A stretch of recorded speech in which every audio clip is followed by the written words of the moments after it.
নমস্কার বন্ধুরা, তনুতীর্থ রান্নাঘরে আমাদের সবাইকে স্বাগত। আজকে বানিয়ে দেখাবো পকোড়া গো পকোড়া। কি পকোড়া জানেন? উচ্ছে পকোড়া। সবাই তো নানা রকম পকোড়া, যে উচ্ছে পকোড়া খেয়ে দেখুন না, দারুণ লাগবে। আর ভাতের সাথে খেলে হবে, যদি তেতো এমনি খান দু একটা খেতে ভালো লাগবে। আমি তো দু একটা এমনিই খেয়ে নিয়েছিলাম। তাই চলুন বানিয়ে দেখা কীভাবে বানাবো। প্রথমে বেসনটাকে আমি বেকিং পাউডার, হলুদ আর নুন দিয়ে একটু ভালো করে ফেটিয়ে নিয়েছিলাম। তারপরে উচ্ছেগুলোকে কুচি কুচি করে নিয়ে ওর মধ্যে দিয়ে দিলাম।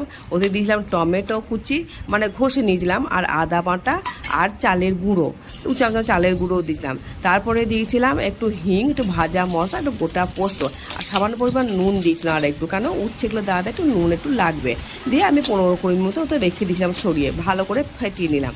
নিয়ে তারপরে কড়াই সাদা তেল গরম করে এরকমভাবে টোটো করে পকোড়া মতো দিয়ে দেন। সবগুলো মানে হালকা আঁচে লাল লাল করে ভেজে তুলে নেবেন, বেশি আঁচটা দেবেন না, তাহলে ভেতরটা সেদ্ধ হবে না। এরকমভাবে সবগুলো তুলে নিয়ে দেখুন ভাতের সাথে খেলাম, আর কি লাগলো